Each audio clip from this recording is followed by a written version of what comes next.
He thought it would be just another wedding, until his ex showed up with 3 little miracles that would change everything. Get ready for a story where the past doesn't come back to haunt, but to heal. If you like stories like this, don't forget to subscribe to this channel. We post new stories every day. Now back to our story. The warm Miami wind carried the scent of the ocean and the hibiscus flowers that decorated the garden of the boutique hotel where Ryan Mitchell was staying. At 42, he was the owner of one of the country's largest hotel chains, with properties stretching from the idyllic beaches of Hawaii to the snowy mountains of Aspen. His empire was worth hundreds of millions, his Italian suits cost more than an economy car, and his schedule was always packed with meetings that moved millions of dollars. But on that Saturday morning, looking out at the Atlantic from the panoramic window of his presidential suite, Ryan felt an emptiness that not even all the zeros in his bank account could fill. 2 years had passed since the divorce, 2 years since he'd signed the papers that made the end of his marriage to Hannah official, and he still sometimes woke up reaching for her on the other side of the bed. The separation had been his idea, driven by a growing paranoia that he was losing his freedom, his identity, his power. Hannah had started talking about kids, about a more stable life, about spending more time together. And the more she talked, the more he felt the walls closing in. Until one night, after another argument about his insane hours and constant travel, he simply said the words he could no longer swallow. "I think we made a mistake. Maybe we shouldn't have gotten married." The silence that followed still echoed in his memory. Hannah didn't scream, didn't cry in front of him. She just nodded, as if she already knew this moment would come, picked up her purse, and walked out of their apartment. The next day, the lawyers were already handling everything. Ryan believed he had made the right choice. In the following months, he threw himself into work with even greater intensity, expanded the business overseas, bought 2 new hotels in London, and started dating a Parisian model who appeared on magazine covers by his side. But the nights were too long, and the weekends were empty in a way he couldn't explain. The wedding invitation arrived on a random Thursday. Megan Clark, a college friend, was getting married in Miami at the end of the month. Ryan almost tossed the invitation. He had no patience for social ceremonies. But something about the cardstock made him hesitate. Maybe it was nostalgia, or maybe the need to escape the suffocating routine of New York City. Or maybe, deep down, it was the memory that Hannah knew Megan too. Without thinking too much, he picked up the phone and dialed a number he hadn't used in 2 years. "Hello?" Her voice was exactly as he remembered. Soft, musical, with that faint southern accent she'd never completely lost. "Hannah, it's Ryan." There was a pause on the other end of the line. "I got Megan's invitation. Are you going?" I don't know yet. Why?" "I thought maybe we could go together. As friends, you know. No strings attached." Another pause, longer this time. "Ryan, I don't know if that's a good idea." "Please." The word escaped before he could stop it, loaded with a vulnerability he hadn't shown in years. It would be good to see you." Hannah took so long to answer he thought she'd hung up. When she finally spoke, her voice was different, more cautious. "Okay, but let's be clear that we're just 2 acquaintances going to the same event. Of course, deal." But for the next week, Ryan couldn't focus on anything. He cancelled 2 important meetings, delegated decisions he always made personally, and found himself picking out clothes for the trip like a teenager on a first date. Jessica, his executive assistant of 5 years, noticed the change immediately. "Mr. Mitchell, are you all right? You seem different." "I'm great, Jessica. Just looking forward to the trip." But Jessica knew her boss better than anyone. She'd been hired a few months before the wedding and had witnessed the entire arc of Ryan's relationship with Hannah. And if there was one thing she knew, it was that the divorce had broken the man's heart, even if he'd never admit it. Jessica also knew something else, something she'd been guarding like a terrible secret for 2 years. On the eve of the trip, Ryan was packing his suitcase when Jessica knocked on his office door. "Sir, can I speak with you for a minute?" "Of course. What is it?" Jessica looked nervous, more nervous than he'd ever seen her. She was wringing her hands and avoiding his gaze. It's about Mrs. Mitchell, Hannah. Her name made Ryan stop folding his shirts. What about Hannah? Sir, I need to tell you something. Something I should have told you a long time ago. A chill ran down his spine. Jessica, what are you talking about? After you two separated, she tried to call several times. She sent messages. She even came by the office once. Ryan stared at her, confused. That's not possible. Hannah never reached out to me after the divorce. Jessica swallowed hard. Sir, I didn't let the calls get through to you. And when she came here, I told her you didn't want to see her. Ryan's blood ran cold. You did what? Sir, I was in love with you. I still am. I thought if she couldn't talk to you, you wouldn't get back together and maybe you'd notice me. The reality hit Ryan like a ton of bricks. Jessica, for God's sake, what did you do? What messages did she send? She said she needed to talk to you urgently, that it was about something important. But I told her about the French model. I said you were happy, that you'd moved on. Ryan felt the floor drop out from under him.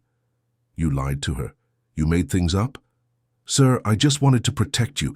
I thought she wanted to get back together and that it would make you miserable. Jessica, you're fired.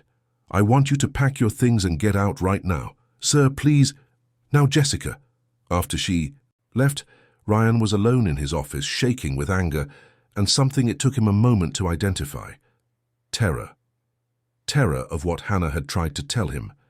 Terror that he might have lost something infinitely more important than any business deal. The flight to Miami was torture. Ryan couldn't sleep, couldn't eat, couldn't focus on anything but the possibility that Hannah had tried to tell him something crucial and he'd never known because of his assistant's interference. When he arrived at the hotel in Miami, he took a long shower, put on his best suit and headed to the church where the ceremony would be held. He got there early, hoping to see Hannah before the service began. Guests started to arrive, all smiling and festive, but he only had eyes for the entrance, waiting anxiously for her. The ceremony had already started when he saw her. Hannah slipped in through a side door and Ryan's heart hammered in his chest. She was even more beautiful than he remembered, wearing a navy blue dress that brought out her brown eyes, her long hair loose over her shoulders. But there was something different about her, a new maturity in her face, a serenity that wasn't there before. It was only when she turned to close the door behind her that Ryan saw it. In her arms, a small child, maybe 2 years old, with curly dark hair. And behind her, a woman Ryan recognized as Hannah's younger sister, held the hands of 2 other identical children. The world stopped. The church organ kept playing, the priest kept speaking, the guests kept smiling, but for Ryan, everything had gone silent. The 3 children were identical. Triplets. And when the boy Hannah was carrying turned and looked in his direction, Ryan felt like he was looking in a mirror. The same dark, almond-shaped eyes, the same shape of the face, the same unruly hair that insisted on waving. The resemblance was undeniable, devastating, impossible to ignore. Hannah looked for a place to sit with the children when her eyes met his. For a moment time stood still. She went pale, her hands instinctively tightening around the boy, and Ryan saw in her face all the emotions she was trying to hide: surprise, fear, pain, and something that might have been hope. He stood up automatically, not knowing if he wanted to run away or run.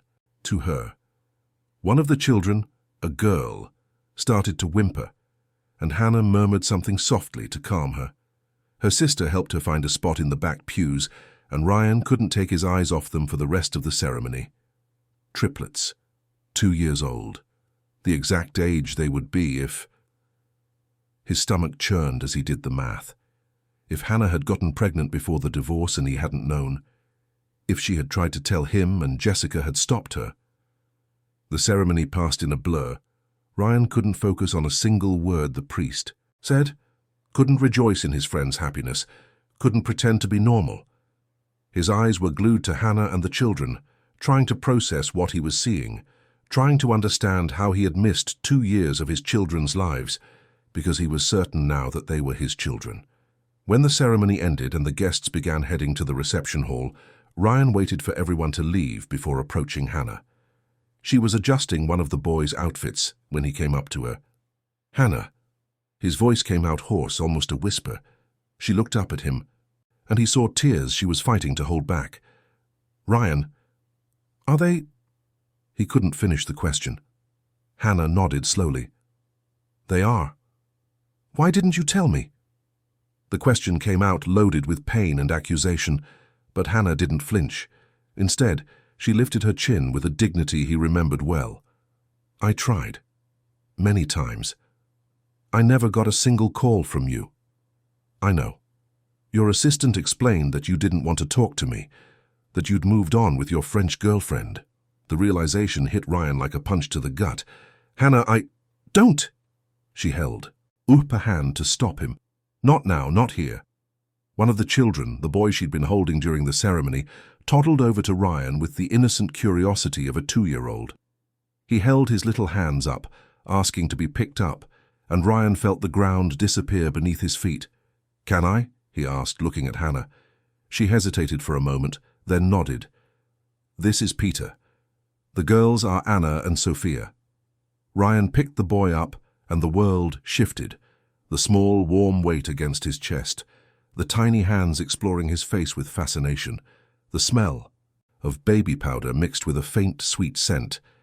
It all hit Ryan with an emotional force he had never experienced. "Hi, Peter," he murmured, his voice trembling. I'm your daddy." The boy smiled, showing tiny, perfect teeth, and something inside Ryan's chest broke and reformed all at once. Tears he hadn't felt in years began to burn his eyes. "Hannah, I didn't know. I swear to God. I didn't know." "I know," she answered softly, but her voice carried 2 years of hurt. "I know that now." The 2 girls approached shyly, one on each side of Hannah, studying. The strange man holding their brother. Sophia, the braver one, tugged on her mother's dress. "Mommy, who is he?" Hannah took a deep breath, as if preparing to jump off a cliff. "That's your daddy, sweetie." Anna, more timid, hid behind her mother's leg, but Sophia furrowed her brow with the seriousness of a miniature adult. "The daddy who didn't want us?" The innocent question struck Ryan like a knife. He knelt, still holding Peter, to be at the girl's eye level. "No, sweetie. The daddy who didn't know you existed. But now that I do, I want to be with you more than anything." Sophia studied him for a long moment, then reached out a small hand to touch his face. "You have the same eyes as Peter. And you have the same eyes as your mommy," Ryan replied, smiling through the tears that were now falling freely. Hannah watched the scene with a mix of conflicting emotions playing across her face. Love, fear, hope, and a deep pain that 2 years hadn't healed. When Ryan looked up at her, she saw a vulnerability in his eyes she had never seen before. "Hannah, please, we need to talk." "No, but not today. Today is Megan's wedding." "Then when?" "I don't know, Ryan. I need to process all of this."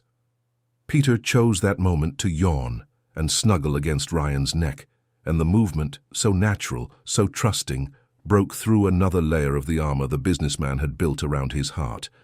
"They're perfect," he murmured. "They are," Hannah agreed, and for the first time since they'd reconnected, she smiled. "They're incredible kids." Hannah's sister approached discreetly. "Hannah, the guests are heading to the reception. Maybe we should—" "Of course." Hannah reached out to take Peter back, but he protested, clinging to Ryan's neck. "Papa," he said clearly, and Ryan's heart exploded. "He's never said that before," Hannah murmured, surprised. Ryan looked at her, and in that moment, with his son in his arms and his daughters looking at him with growing curiosity, he knew his life had changed forever. All the years of obsessive work, all the carefully constructed loneliness, all the walls he'd built around his heart, none of it mattered anymore. "Hannah," he said, his voice carrying an urgency she recognized, "I know I screwed everything up. I know I have so much to apologize for, but please give me a chance to get to know them. to be a part of their lives, of your life. Hannah held his gaze for a long moment, and Ryan saw in her the same woman he had fallen in love with years ago, strong, determined, but with a heart too generous for her own good. "One chance," she said finally. "Just one." Ryan nodded, knowing it would be the most important thing he ever did. As he handed Peter back to Hannah and followed the family toward the reception hall, a single certainty took hold of his mind. He would do anything, pay any price, change whatever was necessary to win back what he had lost to pride and fear. Because now, for the first time in 2 years, Ryan Mitchell knew exactly what he wanted from life. The resort's ballroom was decorated with tropical flowers and golden lights that created a magical atmosphere under the starry Miami sky. The sea breeze carried the sound of waves breaking on the nearby beach, and the sound of Latin-infused music mixed with the lively chatter of the guests. But Ryan couldn't focus on anything but Hannah and the triplets, who were sitting at a table near the dance floor. During dinner, he watched her every move. The way she patiently cut the food into tiny pieces for the children, how she wiped their messy faces with infinite care, how she comforted Anna when she spilled juice on her dress. Hannah had transformed into a dedicated and loving mother, and there was something about this version of her that sparked an even deeper attraction in Ryan than he'd felt in the past. Peter kept looking for him, and whenever their eyes met, the boy would smile and wave his little hands. The girls were more reserved, but Sophia showed a clear curiosity, whispering questions to Hannah and glancing in his direction. When the music softened for the speeches, Ryan took the opportunity to approach their table. "Can I sit here?" he asked, pointing to an empty chair next to Sophia. Hannah hesitated for a moment, then nodded. "Of course." Ryan sat down, and Sophia immediately turned to him, studying him with that peculiar seriousness of children. "You're very tall," she said, as if it were a scientific observation. "You think so?" Ryan smiled. "And you're very smart." "Mommy says I take after her, but I got my eyes from you." The innocence of the observation made Ryan's heart ache. "That's true. All 3 of you have my eyes." "And Peter has your crazy hair," Sophia continued, running a hand through her brother's unruly curls. Ryan laughed, a genuine laugh that surprised even himself. "Yeah, Peter's hair is just like mine was when I was a kid." Anna, who had been quiet until then, looked up at him shyly. "Do you like ice cream?" "I love it. What's your favorite flavor?" "Strawberry." "Mine too." Anna smiled for the first time, and Ryan felt like he'd conquered the world. Hannah watched the interaction with a mix of conflicting emotions. She saw Ryan's genuine effort to connect with the children, the tenderness in his eyes when he looked at them, the way his entire posture had changed since he'd discovered he was a father. But she also felt the weight of 2 years of silence, of sleepless nights raising 3 babies alone, of difficult decisions made in complete solitude. When Peter started getting restless in his high chair, Ryan offered to hold him. The boy went into his arms without hesitation and was soon playing with his father's tie, fascinated by the texture of the silk. "Has he always been like this?" Ryan asked, adjusting Peter on his lap. "So outgoing?" "Always. Peter isn't afraid of anyone. The girls are more cautious, like me." "And what was it like, raising them alone?" The question was loaded with guilt and admiration. Hannah took a while to answer, fiddling with her napkin. "It was hard, especially at the beginning. 3 babies at once, no sleep, no help. There were nights I cried until I had no tears left." Every word was like a slap in the face to Ryan. "Hannah, if I had known, I know you didn't know." "Tell me about Jessica. What exactly did she say to you?" Hannah took a deep breath, clearly reluctant to relive those painful memories. "When I found out I was pregnant, you'd already been gone for 3 weeks. I tried calling, but she always said you were in a meeting or traveling or unavailable. After a week of trying, I decided to go to the office." Peter snuggled against Ryan's chest, who automatically adjusted his position to make him more comfortable. The natural, fatherly gesture didn't go unnoticed by Hannah. "When I got there, she met me at reception. She said you'd made it clear you wanted no more contact with me, that you had a new girlfriend and were very happy." "That's a lie. I didn't start dating Françoise until 6 months after the divorce. She showed me pictures on her phone of you with a blonde woman at a restaurant. She said you'd been together for weeks." Ryan frowned, trying to remember. It must have been a business meeting. Jessica must have taken pictures when it was nothing romantic and invented. A story. At the time, I believed her. I was fragile, scared, just finding out I was carrying 3 babies from a marriage that had ended so painfully. When she told me that, something inside me died. The pain in Hannah's voice was palpable, and Ryan felt a murderous rage toward Jessica rise in his throat. "Hannah, I'm so sorry. If I'd known you tried to talk to me—" "You wouldn't have come back to me," Hannah interrupted softly. "You would have taken responsibility for the babies, of course. You're an honorable man. But you wouldn't have come back to me, and I didn't want you to stay with me just out of obligation." The observation hit Ryan hard because it was true. Back then, driven by fear and pride, he probably would have tried to work out some practical arrangement, some way to share responsibility without compromising his freedom. "So you decided to raise them alone?" "I moved back to Denver to be near my family. My mom and my sister helped me a lot, especially in the first few months. And then—" Hannah hesitated, and Ryan realized there was something more, something she wasn't telling him. "Hannah, what else?" "I met someone who helped me a lot during the pregnancy and after the kids were born." Ryan's stomach clenched. "A man?" "Yes. Mark. He's a developer, owns a construction company. He's kind, patient, and loves the children as if they were his own." Every word was like a stab in Ryan's chest. "Are you together?" "We've been dating for 1.5 years. He asked me to marry him last week." The world seemed to collapse on Ryan. Another man had won the heart of the woman he still loved, had been a father to his children, had been present for all the important moments he'd missed because of his own stupidity and the sick jealousy of his former assistant. Peter chose that moment to turn in his lap and touch his face with his small hands, as if sensing his anguish. "Papa sad?" The innocent question nearly broke Ryan. "No, my love. Papa's okay." But he wasn't okay. He was desperate. He had spent 2 years believing he'd made the right choice by leaving, that Hannah had moved on and was better off without him. Now he discovered that not only had he lost 2 precious years with his children, but he had also handed his family over to another man on a silver platter. "Is he here?" he asked, trying to keep his voice steady. "He is. He came with me to help with the kids." Ryan scanned the room, and it didn't take long to spot him. A tall, dark-haired, well-dressed man was chatting animatedly with other guests near the bar.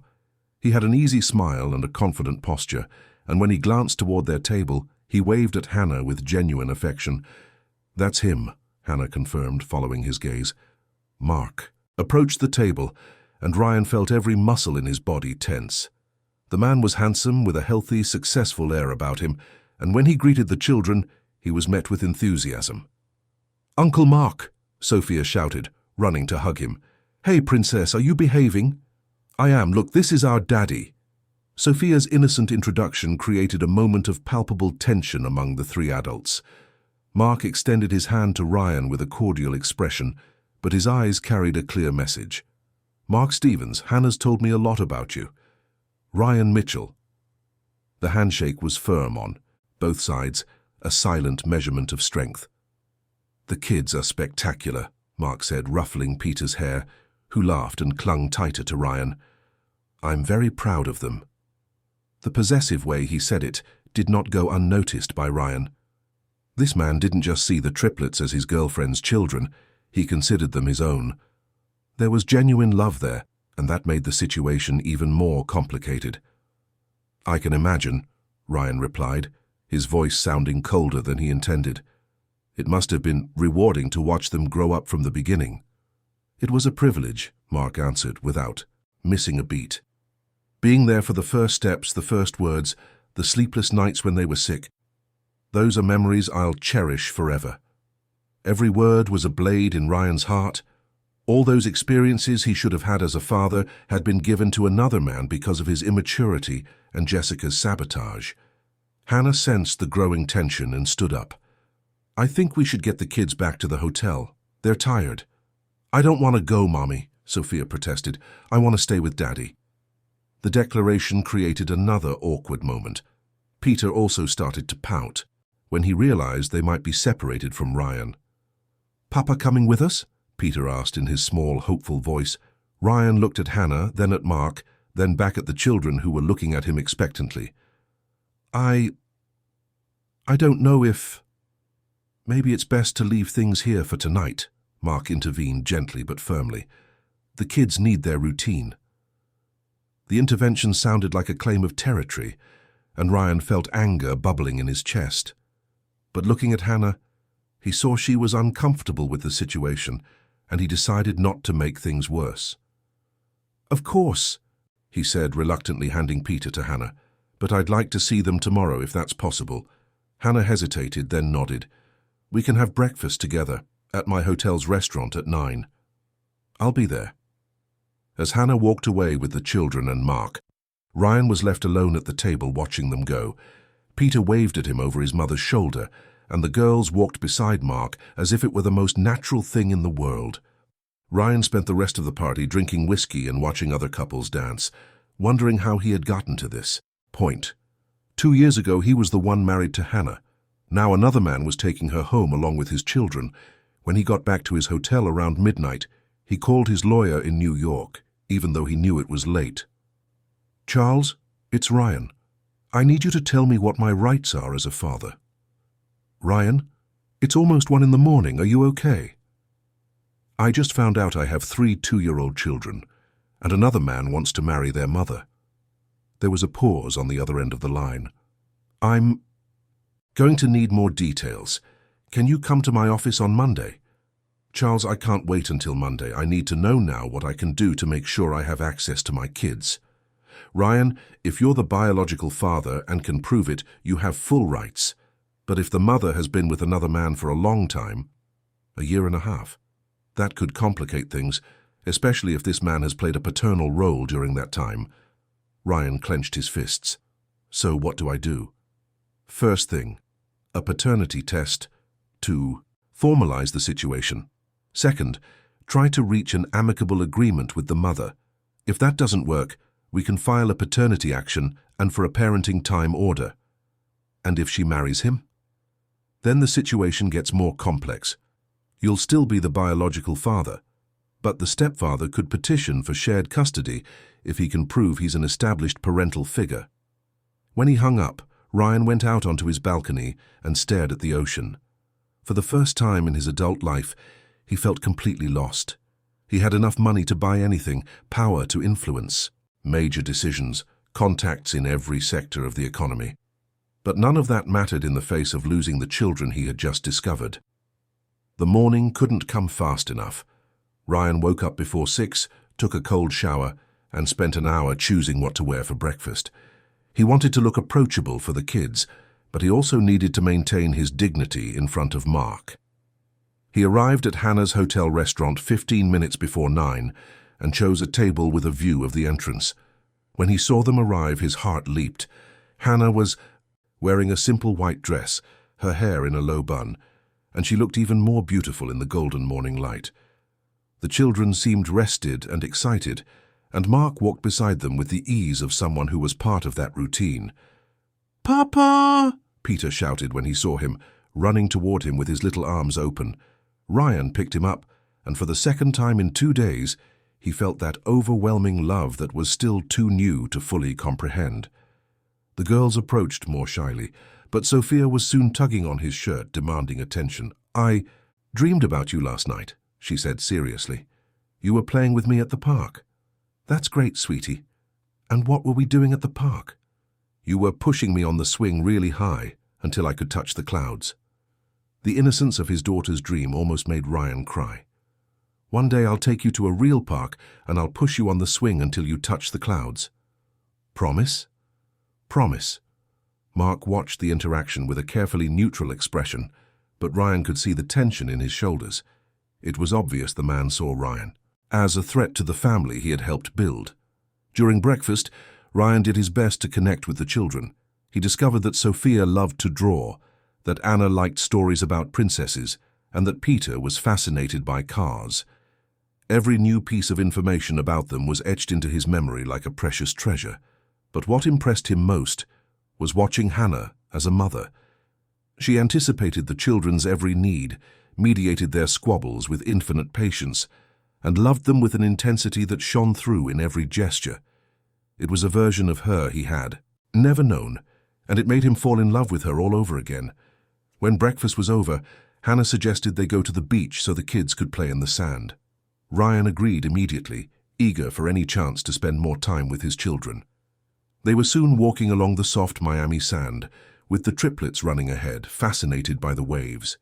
It was there, watching Peter try to build a sandcastle and the girls collect seashells, that Ryan made the decision that would change the course of his life. He couldn't lose this family, no matter what it cost. He would find a way to win them back. When Mark stepped away to take a call, Ryan approached Hannah. "We need to talk. Alone." Hannah glanced toward Mark, then at the children, and finally at him. "I know, but I don't know if I'm ready. Hannah, please. 2 years of my life as a father were stolen from me because of a lie. Don't let any more time pass." She studied him for a long moment, and he saw in her the same vulnerability that had always drawn him in, hidden behind the strength she had developed over the last few years. "Tonight," she said finally, "after the kids are asleep, we can talk on the beach." "Thank you." That afternoon, Ryan cancelled his flight back to New York and extended his stay in Miami. Whatever the outcome of his conversation with Hannah, he knew his life would never be the same. The sound of the waves breaking on the Miami shore created a melancholy soundtrack for the conversation Ryan knew would change his life forever. It was almost 10 at night when Hannah appeared on the sand barefoot, wearing a long dress that swayed in the sea breeze. The full moon illuminated her face, highlighting the lines of exhaustion that 2 years of single motherhood had left on her features. Ryan was waiting for her, sitting on a piece of driftwood the tide had left on the beach. He had spent the last 2 hours mentally rehearsing everything he wanted to say, but now, with Hannah standing there in front of him, all the carefully chosen words seemed inadequate. "Did the kids get to sleep okay?" he asked, trying to break the ice. "Peter asked 1,000 questions about you before he fell asleep," Hannah replied, sitting on the sand beside him, but keeping a careful distance. "He wanted to know if you'd be here when he woke up." "And what did you say?" "That I didn't know." The silence that followed was heavy with everything they hadn't said in the last 2 years. Ryan looked at her hands, which were nervously playing with the sand, and remembered how he used to hold those delicate fingers, how she used to trace circles on his back when he couldn't sleep. "Hannah, I need you to know that if I had known about the pregnancy, it would have changed everything." "I know," she answered softly. "You would have done the right thing. You've always been an honorable man." "It's not just about honor. It's about love. I never stopped loving you." Hannah looked up at him, and Ryan saw tears she was trying to hold back. "Ryan, don't do this." "Do what?" "Tell the truth." "Hannah, the divorce was the biggest mistake of my life. I spent these last 2 years trying to convince myself I'd made the right choice. But every single night I went to sleep thinking about you. And every single night I went to sleep wondering if there was anything I could have done differently to keep you with me," Hannah confessed, her voice breaking. "If I had been less insistent about having kids, if I'd given you more space, if I'd been more understanding about your work." "No." Ryan turned to her, taking her hands in his. "It was never your fault. The problem was me. I was scared, Hannah. Scared of losing my independence, scared of not being a good husband, scared of becoming like my father." For the first time in the conversation, Hannah looked surprised. "What do you mean?" Ryan took a deep breath. It was a part of himself he had never fully shared with her, even when they were married. "My dad was a brilliant businessman, but a disaster as a husband and father. He loved my mum, but work always came first. When I was a kid, he missed birthdays, graduations, school plays. My mom spent her nights alone while he traveled the world closing deals." "Ryan, they divorced when I was 15, and my mom told me something I never forgot. Your father chose success over us. I hope you never make the same mistake." When you started talking about kids, about a more stable life, I panicked. I thought you were asking me to choose between my career and our family. Hannah squeezed his hands. But I never asked that. I just wanted you to be present, for us to be one of your priorities. I know that now, but at the time all I could see was a repeat of my parents' marriage, so I made the most cowardly decision possible. I left before you could. You left me before I could leave you, Hannah murmured, finally understanding. Exactly, and it was the stupidest decision I've ever made in my life. They sat in silence for a few minutes, watching the waves break on the shore. Hannah wiped her tears with the back of her hand, and Ryan fought the urge to pull her into his arms. Ryan, I need to tell you about Mark.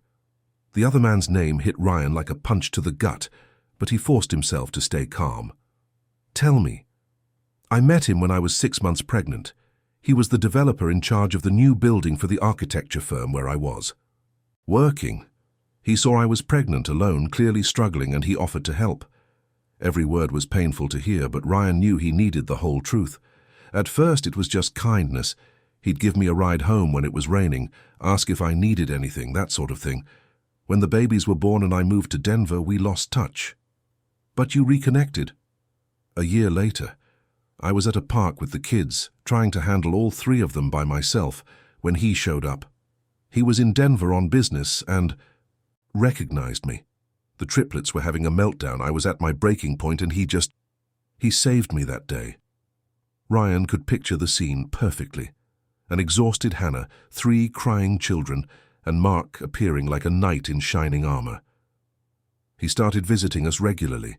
He'd bring toys for the kids, take me out to dinner, give me the emotional support I so desperately needed. Peter took his first steps running toward him. Anna said "Daddy" for the first time, looking at him. Each revelation was like a knife in Ryan's heart, but he forced himself to stay quiet, knowing Hannah needed to talk. He never tried to impose, never demanded anything from me. He was just there consistently during the hardest moments of my life. And when he told me he loved me and wanted to build a family with us, I said yes, because it seemed like the most sensible decision. But you don't love him like you loved me. It wasn't a question.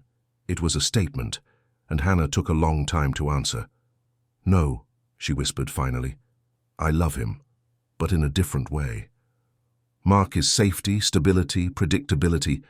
With you it was always passion, intensity, this feeling that my heart could explode at any moment. And which one do you prefer? Hannah stood up, walking to the water's edge.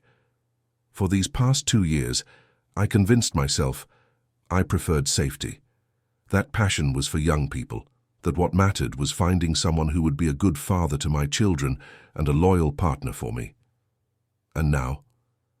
Now you come back and everything I'd managed to organize in my mind gets turned upside down, she said, turning to face him.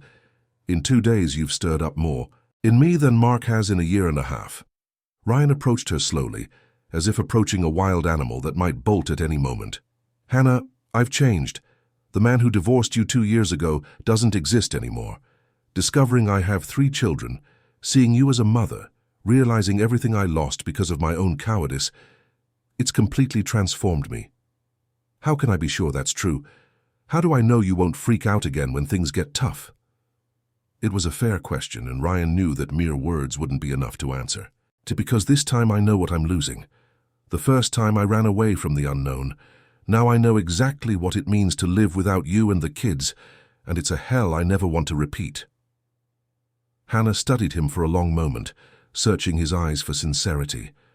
Ryan, even if I wanted to try again, it's not just about us. There are the children, who've grown attached to Mark. There's him, who doesn't deserve to be hurt. There are 2 entire families that would be affected. I know, and I'm not asking you to. I'm not asking. Drop everything and run away with me right now. I'm asking for a chance to prove I've changed, a chance to be the father I should have been from the beginning, a chance to win you back, honestly. Before Hannah could answer, they were interrupted by the sound of footsteps on the sand. Mark was approaching, clearly concerned. Hannah, I was looking for you. The kids woke up asking for you. The tension between the 2 men was palpable. Mark looked from Hannah to Ryan, then back to Hannah, and Ryan saw the exact moment he understood what was happening. I think I interrupted something, Mark said, his voice carefully controlled. Mark, we were just talking about the kids, Hannah answered quickly. Of course. Mark studied her for a moment. Hannah, can I talk to you in private? Hannah gave Ryan an apologetic look, then followed Mark a few yards down the beach. Ryan couldn't hear their conversation, but he could see their body language. Mark was gesturing urgently, clearly arguing a point. Hannah was shaking her head, her hands expressing hesitation. When they returned, Mark faced Ryan directly. Ryan, I respect the fact that you're the children's biological father, and I understand you want to be a part of their lives. But Hannah and I have been building a family for a year and a half. She accepted my marriage proposal.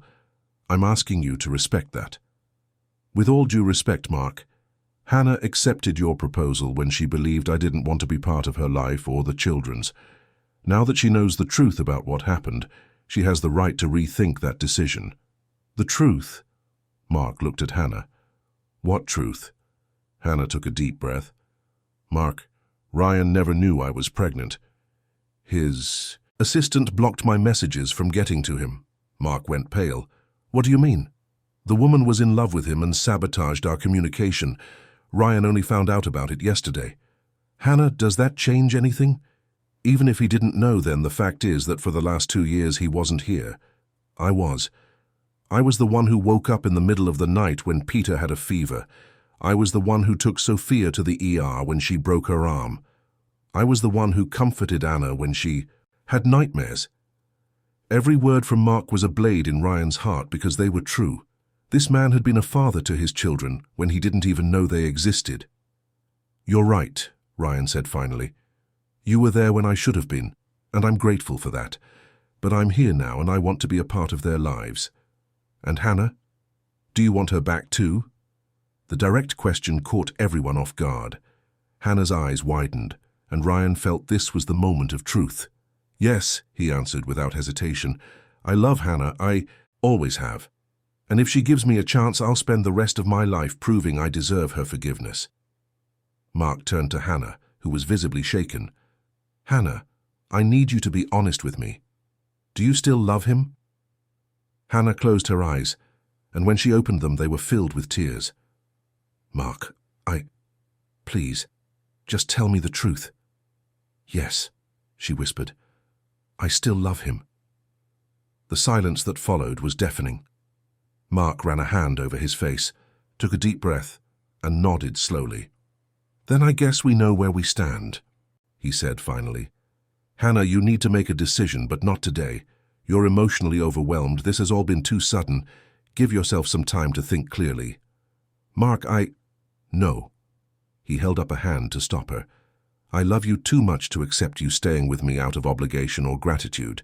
If you choose me, I want it to be because you truly want me. If you choose him, I'll understand. Mark's dignity made Ryan feel a strange mix of respect and guilt. This man genuinely loved Hannah, had been a dedicated stepfather to his children, and didn't deserve to be in this situation. How much time do you need? Mark asked. A week, Hannah replied. Give me a week to think. A week it is, Mark turned to Ryan. And you? Are you going to wait for her decision, or are you going to try to influence it? I'm going to prove I deserve a second chance, Ryan answered, but I'll do it honestly. Mark nodded, then walked over to Hannah and kissed her forehead tenderly. Whatever you decide, I'll support you. But remember, love isn't just passion. It's also commitment, presence, stability. Think about everything. After he walked away, Hannah and Ryan were alone on the beach again. The mood had shifted completely. Now there was a deadline, a real pressure for a decision that would change everyone's lives. 1 week, Hannah murmured. 1 week, Ryan confirmed. Ryan, how am I supposed to make this decision? How do I choose between the security Mark represents and the passion you bring out in me? Listen to your heart. That's the only thing I can ask. Hannah looked at him for a long moment, then stepped closer and touched his face gently. If I give you this chance, do you promise you won't run at the first sign of trouble? Promise you won't freak out when the triplets are all having a tantrum at the same time, or when we have to spend the night at the hospital because one of them is sick? I promise. Hannah, I want to be part of all the hard stuff. I want to be woken up at 3 a.m. I want to change diapers. I want to worry when they're sick. I want all of it, the good and the bad. Hannah studied his face, searching for sincerity. Then, without warning, she leaned in and kissed his lips softly. It was a brief kiss, filled with longing and hesitation, but it reignited a flame in Ryan he thought he had lost forever. When they pulled apart, Hannah was crying. 1 week, she repeated, and walked away down the beach, leaving Ryan alone with the sound of the waves and the taste of her still on his lips. Ryan knew this would be the most important week of his life. He had 7 days to prove he had changed, to win back the trust of the woman he loved, and to become the father his children deserved. Looking up at the full moon over the Miami Ocean, he made a decision that would shock everyone who knew him. The next day, he would make a phone call that would change his life forever, and prove once and for all that he was serious about his priorities. The war for his family was just beginning. The call that changed everything happened at 7 o'clock on Monday morning. Ryan was on the balcony of his Miami suite, drinking coffee and watching the sun rise over the ocean when he dialed the number of his corporate attorney in New York. Charles Anderson. Charles, it's Ryan. I want to sell everything. There was a long pause on the other end of the line. Ryan? Sell what? Mitchell Hotels, the entire chain, every hotel, every property, my whole empire. I want to put it all on the market today. Ryan, are you serious? That's 42 hotels in 3 countries. The company is worth $500 million. I'm completely serious. I want full liquidity in 6 months, max. May I ask the reason for this decision? Because from what I know, the company has never been in better financial shape. Ryan looked at the photo he had downloaded to his phone the night before, an image of Hannah with the triplets on the beach, all of them smiling for the camera. Peter was holding a sandcastle, Sophia was showing off a shell she'd found, and Anna was hugging a cloth doll. It was the picture of the family he wanted more than any business. I want to dedicate my life to my family, completely. No distractions, no travel, no emergency meetings. I want to be a present father and a dedicated husband. Ryan, you don't have to sell everything to do that. You can hire managers, delegate responsibilities. No. Ryan's voice was firm. I've tried delegating before and it never worked. There was always some crisis that needed my personal attention. This time, I want to completely eliminate the possibility of work interfering with my family. And what will you do after? You can't just stop working at 42. I'll invest the money in conservative funds and live off the returns. Maybe I'll start a small business in the future, something I can manage from home, but for now I just want to be a father and a husband. Charles was silent for a moment, clearly trying to process his client's radical decision. Ryan, this decision will affect hundreds of employees. It's going to generate a huge media response. Are you sure you want to go down this road? Absolutely. Start the process today. And Charles, I want to ensure that all employees are either relocated or receive a generous severance package. I don't want anyone to be hurt by my decision. That's going to cost a fortune. I don't care, do whatever it takes. After hanging up, Ryan got dressed and went down to the hotel's breakfast, where he had arranged to meet Hannah and the children. When he arrived at the restaurant, they were already there, sitting at a table near the window. Mark was also present, cutting fruit into small pieces for Anna. "Papa!" Peter shouted when he saw him, trying to climb out of his high chair. Ryan's heart warmed at the boy's enthusiasm. In the 3 days since he'd met him, Peter had attached himself to him with an intensity that surprised everyone. It was as if the boy instinctively felt that this man was his father. "Good morning, champ," Ryan said, lifting him into his arms. "Sleep well?" "I dreamed you lived with us," Peter replied with the brutal honesty of children. The declaration created an awkward moment among the adults. Mark coughed discreetly, Hannah blushed, and Ryan felt the weight of the responsibility he carried. "Maybe one day that will happen, my love," Ryan answered carefully.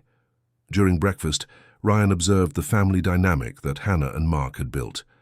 It was obvious there was love there, but there was also something artificial, forced.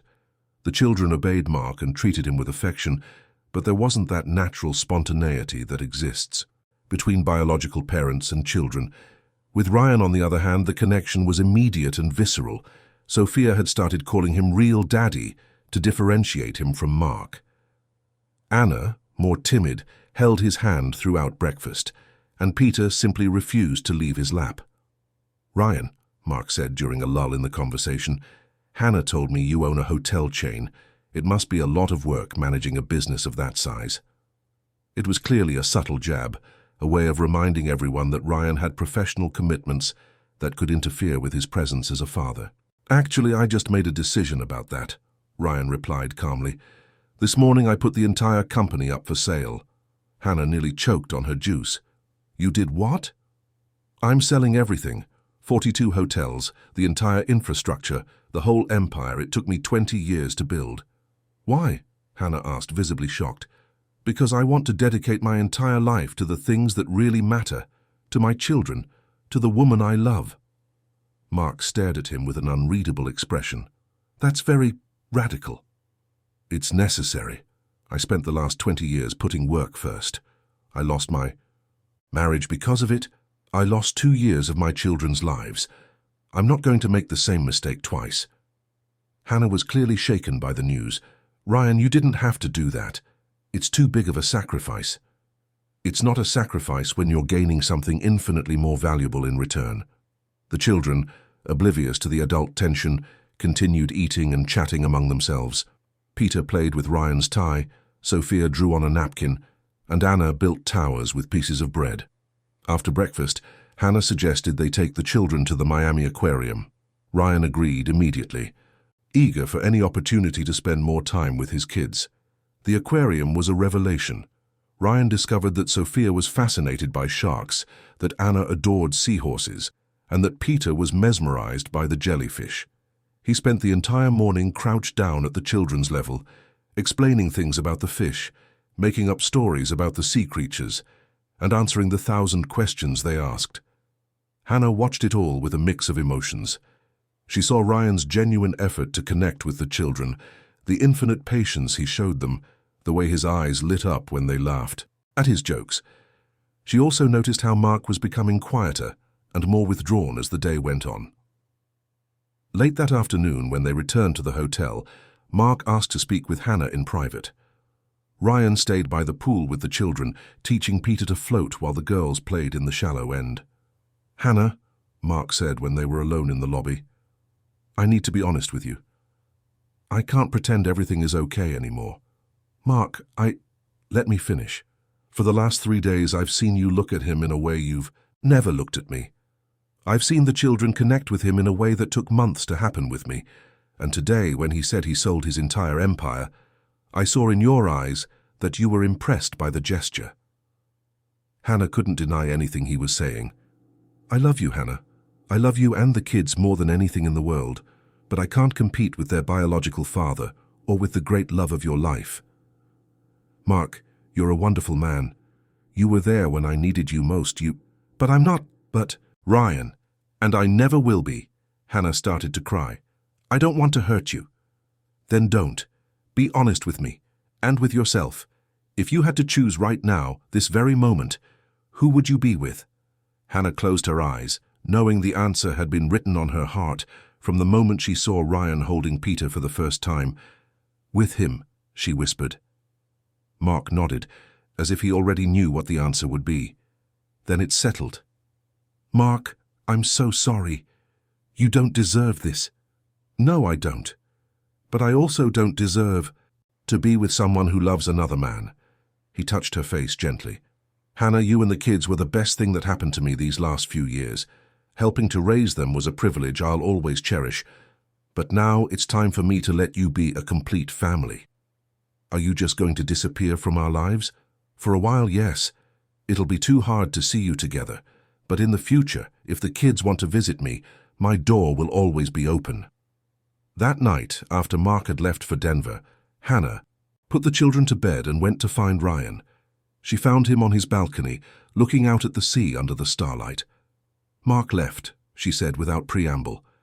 Ryan turned to her, trying to read her expression. And I've made my decision." Ryan's heart nearly stopped. "What is it?"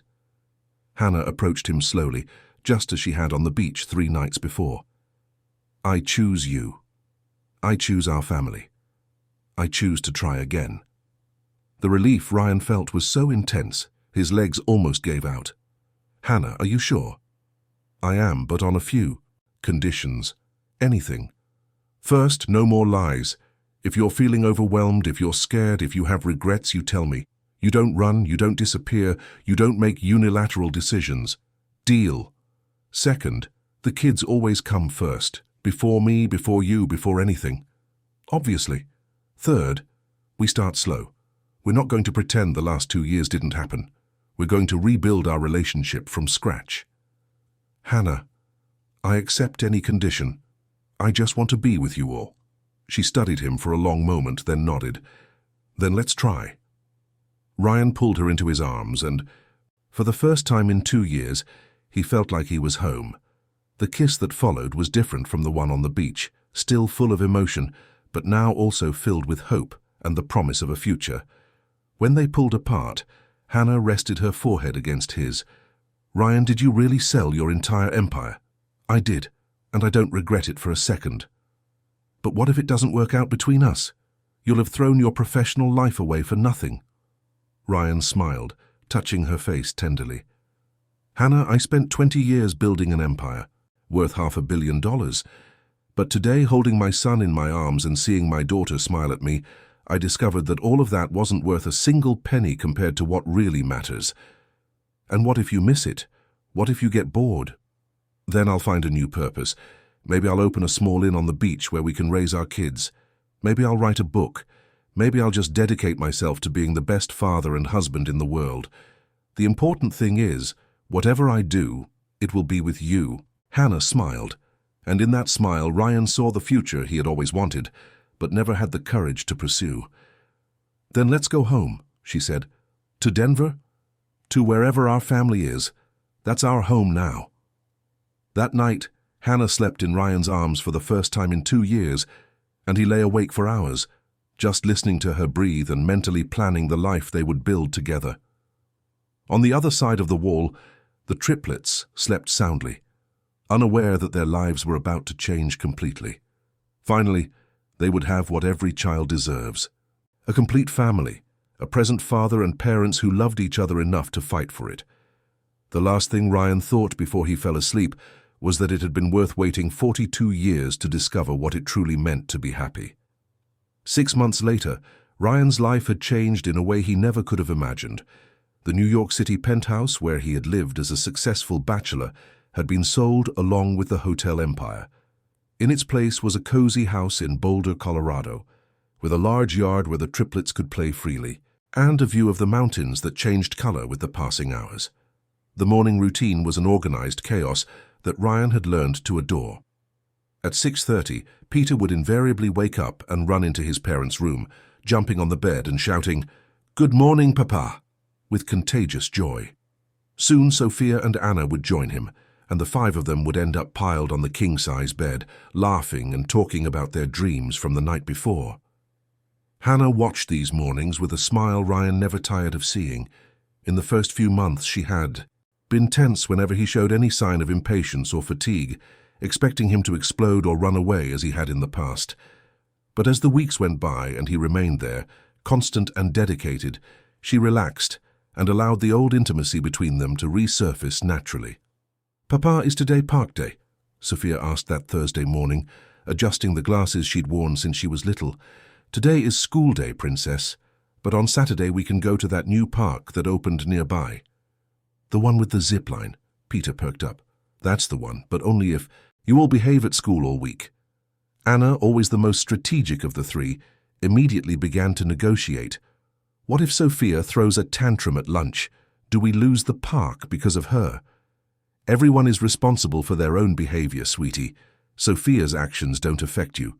Hannah smiled, hearing Ryan's diplomatic response. In the first few months, he had made typical first-time parent mistakes, making promises impossible to keep, being inconsistent with the rules, having trouble saying no. But he had learned quickly, mainly because he dedicated himself to the role of father with the same intensity he once dedicated to business. He had read dozens of books on child rearing, consulted with psychologists specializing in the development of triplets, and even took a course on pediatric first aid. When Peter broke his arm trying to imitate Superman, Ryan was the one who stayed calm in the emergency room while Hannah panicked. "Ryan is becoming more of a mom than I am," Hannah had commented to her sister on that occasion. After the chaotic breakfast, which invariably included Peter spilling juice, Sophia refusing to eat anything green, and Anna making up elaborate stories about why she couldn't eat the last piece of toast, Hannah would head to her architecture studio, which she had set up in one of the property's outbuildings. Ryan would then take command of the military-style operation of getting 3 3-year-olds to school. He checked backpacks, searched for lost shoes, mediated fights over who got to sit in the front seat of the car, and invariably arrived at school with some kind of mysterious stain on his clothes, chocolate, paint, or some unidentifiable substance the triplets always managed to produce. Mr. Mitchell, the school principal, Mrs. Peterson, greeted him every morning with a warm smile. "How's our favorite family doing?" Ryan had become a minor celebrity at the school. The story of the millionaire businessman who sold everything to dedicate himself to his children had spread quickly among the other mothers, and he received curious and admiring glances whenever he showed up. "Doing well, Mrs. Peterson. The kids are excited about the garden project." "Oh, yes. Peter said yesterday that you're going to help plant tomatoes. Is that true?" "Of course. I promised them that this weekend we'll prepare the soil in the backyard to plant our own little vegetable garden." It was the kind of promise the old Ryan would never have made. Too practical, too domestic, too far from the boardrooms and fancy restaurants where he used to live. But the new Ryan had discovered a deep satisfaction in teaching Peter the difference between a lettuce seed and a radish seed, in listening to Sophia explain to Anna why plants need water, in watching the 3 of them get covered in dirt and be completely happy. The afternoons were reserved for the children's activities. Sophia had swimming and piano lessons, Anna preferred dance and story time, and Peter was starting judo, a choice that amused Ryan since the boy was the most peaceful of the 3. Ryan accompanied them to every activity, sitting in the bleachers at the pool, watching impromptu piano recitals in the living room, or observing Peter trying to execute moves that were too big for his small body. "Don't you get bored?" Hannah had asked one afternoon, finding him reading a book on child development while waiting for Sophia to finish her swimming lesson. "On the contrary, I'm fascinated. Every day they learn something new, develop a different skill. It's better than any business report I've ever read." And it was true. Ryan had discovered that watching his children grow was infinitely more interesting than tracking hotel occupancy rates. When Anna learned to tie her own shoes, he felt more pride than when he had closed the biggest deal of his career. When Sophia played an entire song on the piano without a single mistake, he had to leave the room so he wouldn't cry in front of the other kids. And when Peter stood up for a classmate who was being bullied at school, Ryan knew he was raising not just his children, but good human beings. The evenings were the most special time of the day. After the family dinner, always an epic production involving negotiations over vegetables, disputes over dessert, and at least one spilled glass, came the bath time ritual. Ryan had become an expert at bathing 3 children simultaneously, turning the bathroom into a sort of miniature water park. "Papa, tell the story of the dragon who became a firefighter," Peter would invariably ask. Bedtime stories had become Ryan's specialty. Every night, he invented wild adventures with characters the children suggested. The firefighter dragon, the astronaut princess, the vegetarian lion. His imagination had blossomed in a way that surprised him. "Once upon a time, there was a dragon named Frederick," he would begin, and immediately see 3 pairs of eyes light up. Hannah often hid outside the room to listen to the stories. There was something in Ryan's voice when he told stories to the children, a tenderness, an infinite patience, that made her fall in love with him all over again every night. After the children fell asleep, it was finally time for the couple. They would sit on the porch, drinking wine and talking about their day. Sometimes Hannah would share the architectural project she was working on, a sustainable school here, an accessible home for the elderly there. Ryan would talk about the discoveries he was making about the kids, the books he was reading, the ideas he had for improving their family routine. Sometimes I wonder if you don't miss the adrenaline of the business world, Hannah said one night as they watched the stars in the clear Colorado sky. You know what's funny? I thought I would. I thought I'd miss the pressure, the big decisions, the feeling of controlling an empire. But I've discovered there's a much bigger adrenaline rush in being a father. How so? Yesterday, when Sophia scraped her knee and started crying, my heart pounded faster than in any crisis meeting I've ever been in. When Peter managed to ride his bike without training wheels for the first time, I felt more satisfaction than from any multi-million-dollar contract I ever signed. And when Anna told me she loved me for the first time, man, that was better than any standing ovation from shareholders. Hannah smiled, taking his hand. You've changed so much. For the better, I hope. Definitely for the better.